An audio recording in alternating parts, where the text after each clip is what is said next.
guy comes up in the middle of all that, shoves me from behind. Then I immediately, again, using my non-lethal option, because I don't feel that right there is a life-threatening circumstance. It is a threatening circumstance of some sort, but not life-threatening. So, non-lethal intermediary object right there, used to deter him from further doing that, or to protect myself if he continues to do that. What's interesting is the undercover officer who watched all of this happen and refused to intervene, Brandon Combs, he's with the undercover drug vice team. He writes in his report, Stricklin started making a jabbing motion with his monopod at an unknown subject. What he leaves out is the fact that this subject, who's been arrested several times, is not unknown to the police, had come up to the behind me and shoved me. He leaves that out of his report. So everything that I did throughout this entire thing was a reaction to what other people were doing to me. You know, again, I wasn't there to start trouble. I wasn't there to cause fights. I was there to film. Had they not made the conscious and deliberate decision to pick a fight with someone, some of whom knew I had a gun, then none of this would have happened. I'm thankful that everybody stopped and or got back when I drew and issued those further verbal commands to do that. I mean, I can't imagine if a couple folks would have started running up on me at that point. You know, I could not go to the low ready position, which is this. Sometimes you'll see police officers or people doing this. When you have multiple people coming at you from multiple different angles, and you do this, all it takes is one guy coming up from behind you, wrapping his arms around you. Now your arm is neutralized and you can't level your gun. So I could not go to the low ready at that point. So I followed my training throughout this. And I did what I believe a police officer would do in that. It's a simple concept. If you don't want someone to pull a gun on you, don't start fights with people in the street. What the heck do you think is going to happen? So Carenza was all too willing to talk to the police. The police finally show up.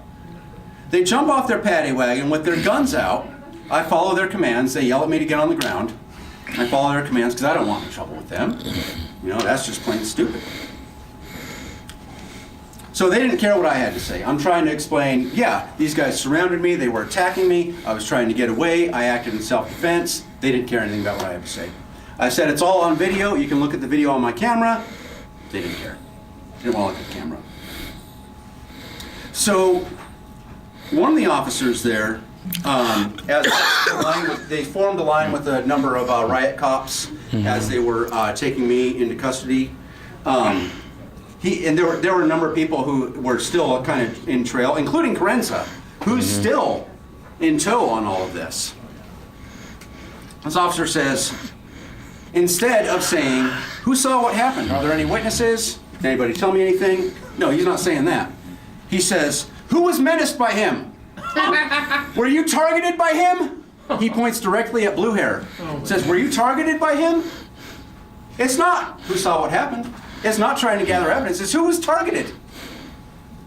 So I was in custody for 4 hours before they knew what to charge me with. I'm getting transferred around between cruisers, paddy wagons, and finally into a holding cell for an hour and a half before they even knew what to charge me with. So initially they charged me with 1 count of menacing and 1 count of disorderly conduct. I finally got released from jail on recognizance at, I believe, 4:24 a.m. with orders to show back up at 2 p.m. for the arraignment. I need to get a little bit of water here.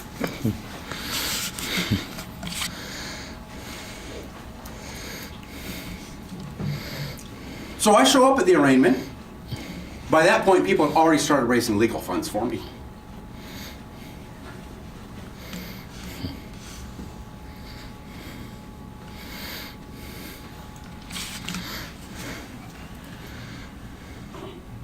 So by that point, we already had lawyers.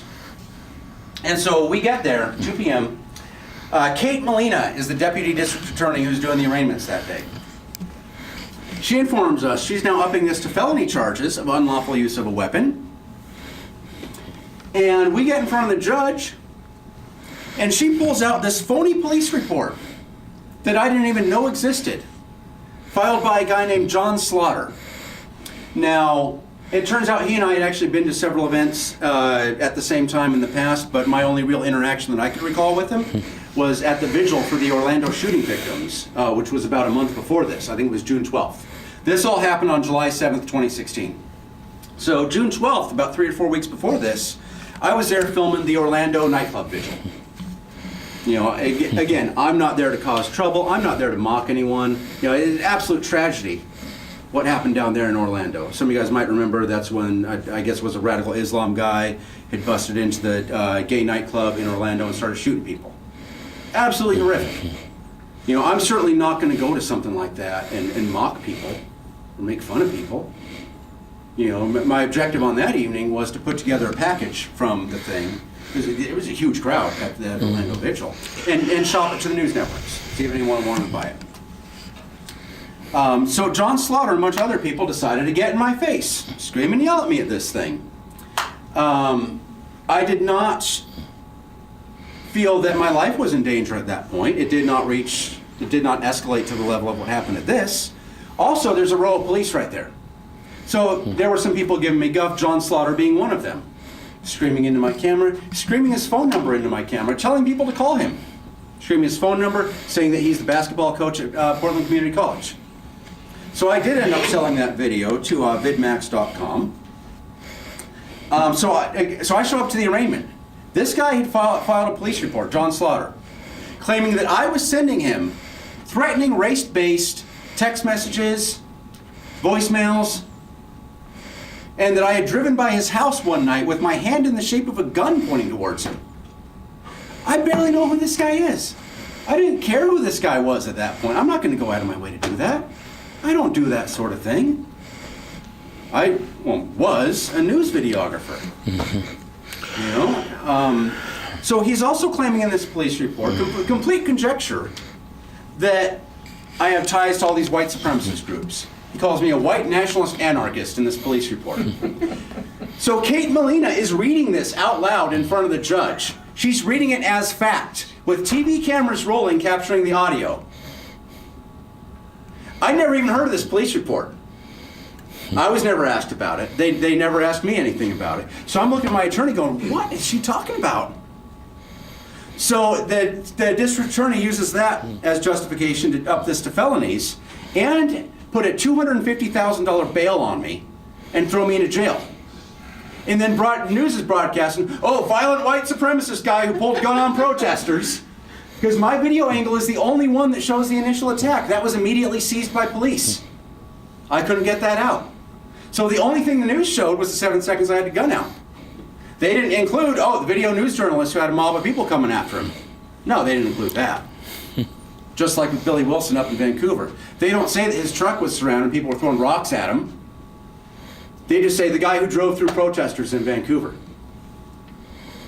You wonder why I have to take to my own media? Stuff like that is why. I have never been sued for defamation in the media that I've done. I've never been given a cease and desist. I've never been forced to do any retractions, because everything that I've ever posted has been true. I don't have to flip things around like what mainstream does. So, she brings up this John Slaughter report. They toss me into real jail at that point. But for Kate Molina to sit up there and call me a racist, how many black folks have I tossed into prison? The answer to that would be 0. How many black folks is Kate Molina, prosecutor from Multnomah County? How many black folks has she tossed into prison? Hundreds? Thousands? It's her job to do that on a daily basis. And she has the gall to call me a racist? Where was she when members of the community, namely LGBT community, were out front of the Rose Garden in the convention center, fending off the Westboro Baptist Church? I was there. Where was Kate Molina? How can she claim that I'm racist and that I have some sort of hatred of LGBTQ people when I'm out there doing that sort of thing? Her mother should be disgusted with her for the act that she pulled on me. She's lying to the judge, pulling out this false police report, making all these accusations. Her father was actually a district attorney. I'm doing some investigating on him that I'm keeping in my dead man switch vault. So they tossed me into jail. There's national outrage that I'm thankful for. Let's see if I can just turn this off here.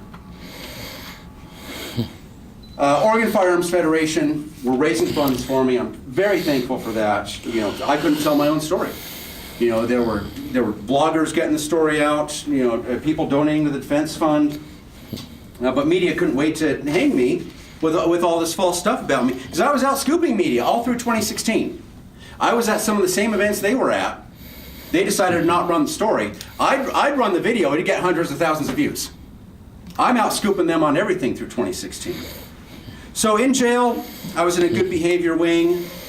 I met some folks who aren't necessarily bad people, but they just got caught up in things that you shouldn't get caught up in. I'm not making excuses, but at least it explains some things. And I did gain a whole new vision on, you know, the justice system and things like that.